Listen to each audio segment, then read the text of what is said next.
Mount Leconte, the third highest peak in Tennessee. A popular tourist destination that is quite different from the rest. It holds certain values to it, whether that be personal or historical. My name is Jean Renfro. I just have so many memories from hiking by myself, hiking with family, hiking with my Thursday hikers, and bringing each of my children up as babies. The stories it holds are unlike any other. Our story starts in 1918 when Paul Adams, an avid hiker and explorer, visited the Great Smoky Mountains and discovered the hidden gem that was Mount Leconte, although at the time this was not its name. Adams later moved to Knoxville and became involved in the Great Smoky Mountain Conservation Association. This was the organization that was dedicated to making the Smoky Mountains a nationally protected park. In 1925, he and a group of dignitaries from Washington, D.C. hiked the mountain as a way to show the government the natural beauty of the area and to encourage the preservation of the Great Smoky Mountains. Them staying at a shelter, like a lean-to here on Mount Leconte, back before the lodge, was very instrumental on getting people really motivated to establish Great Smoky Mountains National Park as the premier park in the East. They set up the first camp there in the spot that would one day be the Leconte Lodge, built by Jack Huff, the first caretaker of the campsite.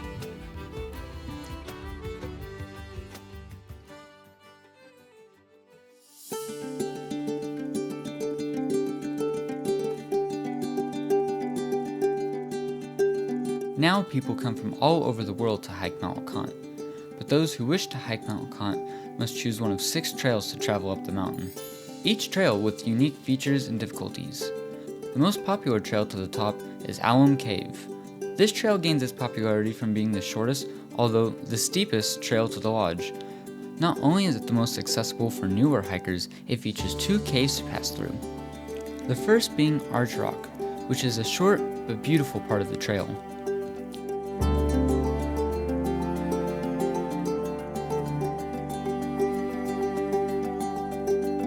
Alum Cave is the second cave on the trail, and it towers over the hikers that pass through it.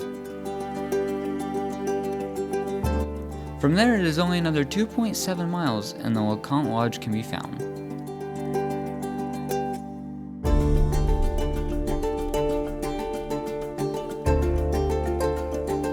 The next shortest trail is another popular one due to its impressive waterfall.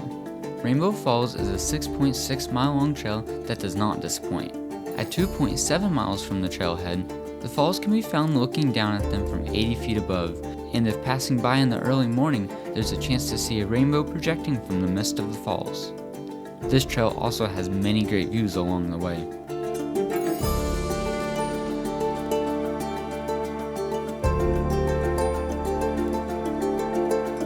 With similar difficulty to Rainbow Falls, Bullhead Trail is a 6.9 mile hike with a 4,000 foot elevation increase. It does not have many significant features, but there are several open spots to get a great view of the Smoky Mountains. This hike can also become a loop by taking Rainbow Falls to the top and Bullhead on the way down, giving some variation to the hike.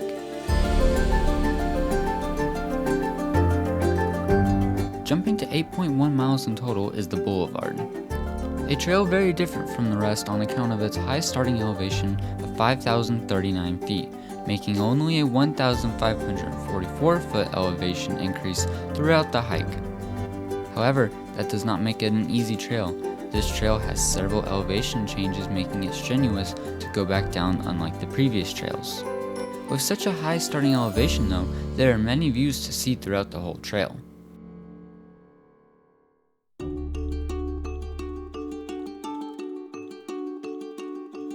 Trillium Gap is another long trail at 8.9 miles and has an elevation gain of 3,850 feet. While being one of the longest trails, it has the most unique feature of all of them, the llama train. 3 times a week, a group of llamas will carry supplies up Trillium Gap and deliver them to the lodge. This is one of only 2 ways that resources are brought to the lodge. More important and rare occasions may call for a helicopter.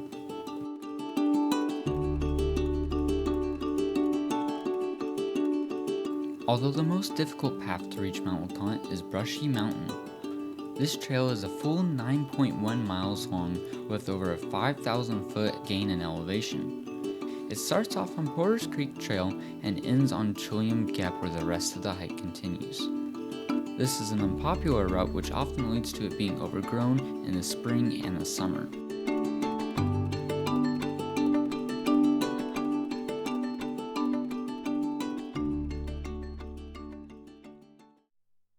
Upon reaching the top, a small village can be found that has restrooms, several inns, and of course, the Leconte Lodge.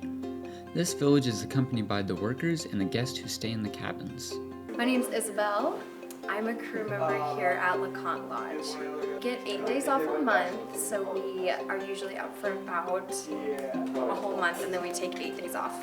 So we hike down, spend time with our family or friends, or go on a trip, and then we head back up the mountain for another month.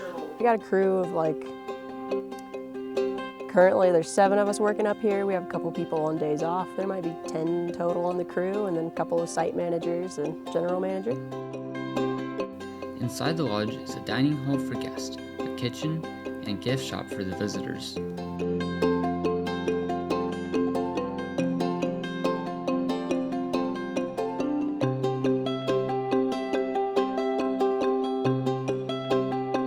Reservations for the cabin can be made online, but is often booked out a year in advance.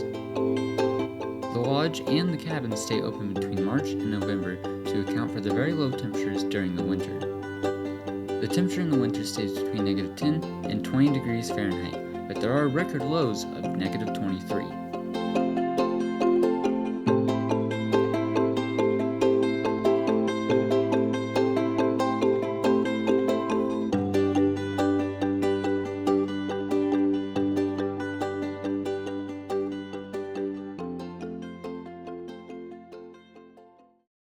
I'm Ryan O'Donnell here. We do have some big-time breaking news to share with you this evening here. We are now being told, because of a fire near Gatlinburg, that downtown Gatlinburg is under mandatory evacuation. Breaking news, Gatlinburg is in danger. A mandatory evacuation in effect, and the National Guard is now mobilized, all due to wildfires raging tonight. And when they were having police officers bang on their doors, telling them to get out of their home, they said they had less than 30 minutes to get out. And the fire really is starting to expand right now over Gatlinburg.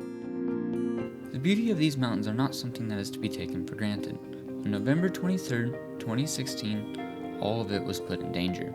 2 boys were discovered lighting matches and dropping them in the woods while hiking Chimney Top Trail. These matches burst out into a 1.5-acre wildfire that started to consume Chimney Top. It wasn't until the next day emergency services were able to start working to contain the wildfire. But with the record low humidity levels and 40-mile-per-hour winds, the fires raged past the containment boundary that had been set up.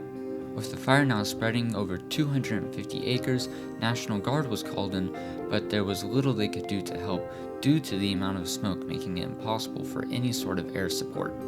After almost a month of fighting the fire, it was contained, but not without the loss of 15 square miles of land, 2,000 buildings, and the lives of 14 people. This fire had also affected 3 trails up to Mount Leconte: Bullhead, Rainbow Falls, and Chilliam Gap. Since the fires, the restoration has been slow, but the trees are growing back and new life is springing from the ground.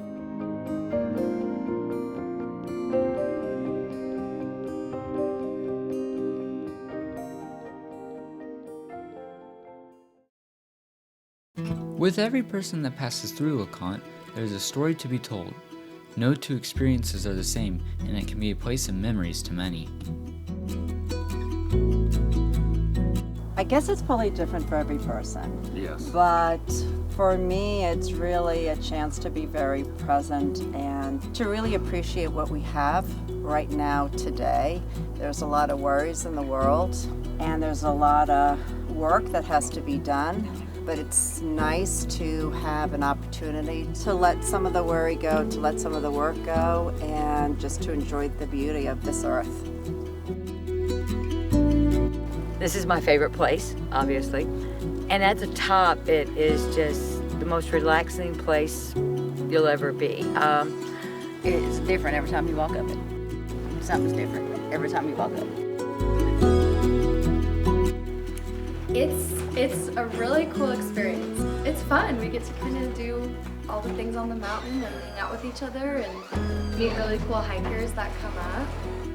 I love the people. It is so fun to see all of the guests come from different areas and different parts of the United States. And I mean, it takes a fun person to hike up at least 5 to 7 miles up here, so it's pretty cool.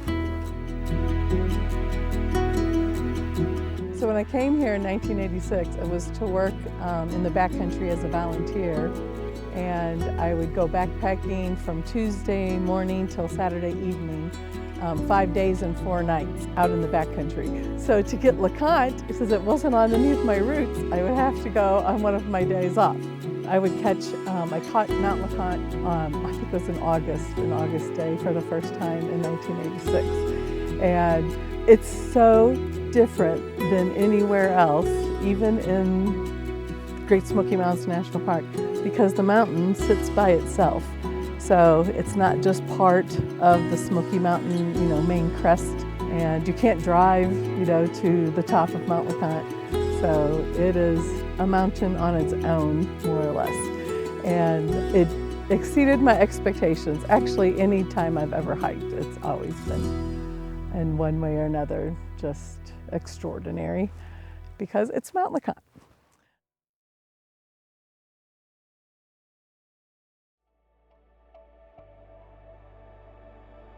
Mount Leconte is a beautiful mountain that has a story unlike any other.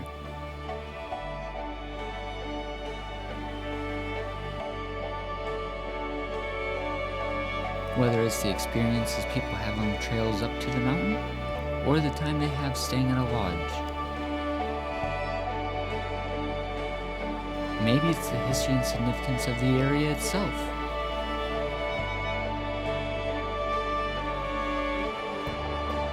This mountain holds a special place in the hearts of everyone who hikes up its trails.